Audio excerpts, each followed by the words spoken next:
dia, meus queridos, e a paz do Senhor Jesus. Aqui no nosso canal hoje, dando início a uma série, o nome da série é Profetas Maiores. Eu vou estar fazendo alguns vídeos falando acerca desses profetas maiores e hoje eu quero já dar início a esses profetas maiores falando acerca de Ezequiel. Essa é a primeira parte, porque não dá para falar tudo em um vídeo só. A gente vai estar falando sobre Ezequiel em alguns vídeos, beleza? Quem puder acompanha, quem puder se inscreve, curte aí, vai ajudar a gente, indica para outras pessoas, beleza? Quem gostar de Bíblia, de conhecimento, vamos estar estudando junto. Eu quero falar hoje sobre o cara que para mim é um dos profetas mais solitários, mais sofridos do contexto bíblico, Ezequiel. O seu próprio nome já nos faz ter uma dimensão do que foi a vida de Ezequiel, porque há duas variantes para o nome de Ezequiel. A primeira é Deus me tornou forte, uma afirmação. E a segunda é Deus está me tornando forte, ou seja, está em construção. Deus está me tornando, ou Deus me tornou. E você consegue ter uma dimensão disso quando você faz a leitura do livro de Ezequiel. E a vida de Ezequiel foi uma vida muito sofrida, uma vida solitária, uma vida voltada para fazer a vontade de Deus. E se você fizer a leitura do livro de Ezequiel todo, com muita paciência, você vai sentir uma dor no coração. Parece que a dor dele, a dor da chamada dele, ela parece que passa para a nossa vida. E eu gosto de Ezequiel porque no capítulo 1 de Ezequiel, Ezequiel diz que estava na beira dos rios da Babilônia. E quando você vai no Salmo de número 187, faz a leitura, você vai ver que o texto diz que na beira dos rios da Babilônia nos assentávamos e chorávamos. A dor era tão grande que na continuação do texto diz que a harpa, que é o instrumento deles de adorar a Deus, eles penduraram no salgueiro porque já não tinha mais motivo para adorar. E eles olhavam e se lembravam de Sião, que era o lugar onde eles adoravam a Deus. Eles não tinham mais isso porque estavam cativos ali. Eles foram levados por Nabucodonosor em 3 incursões que Nabucodonosor vai fazer na época do rei Jeoaquim, que Deus vai entregar nas mãos de Nabucodonosor. Você pode ler Daniel capítulo 1, versículo 2, o texto é claro. E Deus entregou Jeoaquim, rei de Judá, nas mãos de Nabucodonosor. Não só isso, mas o versículo em Daniel diz que também os utensílios da casa do Senhor foi levado para a terra de Siná. Então foi uma permissão de Deus.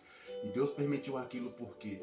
Porque a nação ela se corrompeu num nível moral tão grande, o distanciamento foi tão elevado, que no capítulo 3 de Ezequiel, quando Deus vocaciona Ezequiel e fala: Ezequiel, eu quero você para pregar, Deus vai dizer: eu quero que você vai pregar para a casa rebelde de Israel, para um povo obstinado, duro de coração. Ou seja, a mensagem que Ezequiel ia ministrar não era para um povo numa terra estranha, nem para um povo estrangeiro, não era para alguém que não conhecesse a palavra de Deus.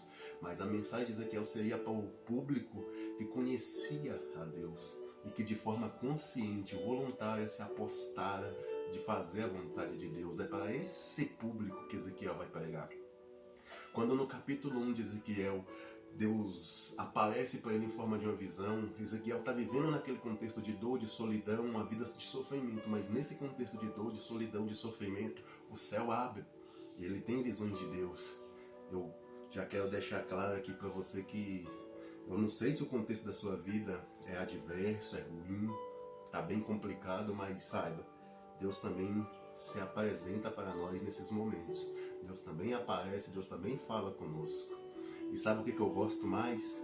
Ezequiel é filho de Buzi, o sacerdote.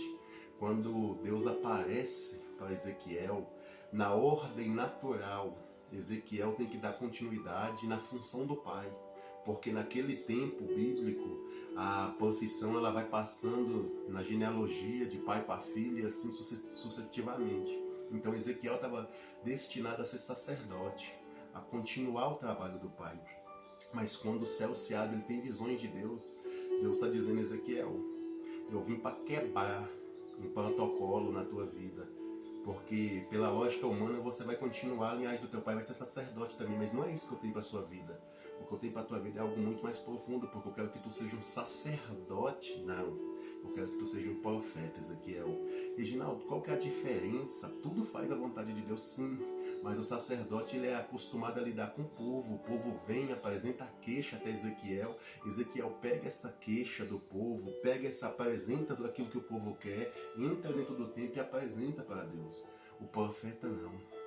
O profeta não ouve do povo, entra no templo e apresenta para Deus, não. O profeta ouve de Deus, vem e passa para o povo. Ou seja, o relacionamento de Ezequiel, ele não seria com o povo, mas o relacionamento de Ezequiel seria com Deus. E isso vai causar muita luta na vida de Ezequiel, porque a mensagem que Deus quer para a nação, na maioria das vezes, não é o que a gente pensa. Já viu a mensagem só da bênção, a mensagem só da prosperidade, a mensagem só do vai dar certo? A mensagem de Ezequiel ela é um pouco diferente dessa, porque a mensagem de Ezequiel não é vai dar certo, é só bênção, é só vitória, tá tudo certo, continua no caminho que você vai, não. A mensagem de Ezequiel é conserta. Deus vai entregar na mão do adversário, Deus vai tratar, Deus vai cuidar. Há necessidade de uma mudança. E por muitas das vezes a maioria das pessoas não quer ouvir essa mensagem. A mensagem é de cunho muito forte. E para ele ministrar essa mensagem, ele vai ter que ter uma bagagem, vai haver a necessidade de Deus o tornar forte. Quando você lê o capítulo 2 de Ezequiel, o texto aparece com Deus dizendo: Filho do homem, põe-te em pé e eu falarei contigo, ponto final. A história se encerra. Aí você, no versículo 2, o texto diz: E o Espírito do Senhor desceu e me colocou de pé. Se você parar para analisar, você vai falar assim: Ezequiel estava caído, Ezequiel estava prostrado. Não. O ponte em pé aqui é Deus falando no sentido de: Ezequiel, se coloca em uma posição que você consiga ouvir a minha voz. Se ponha numa posição onde a minha voz não seja estranha. Se ponha numa posição onde você consiga ouvir a minha voz. O texto diz que Ezequiel aparentemente não vai ter força para ficar nessa condição. Mas o versículo 2 do capítulo 2, o Espírito do Senhor vem e coloca ele em condições de ouvir a voz de Deus.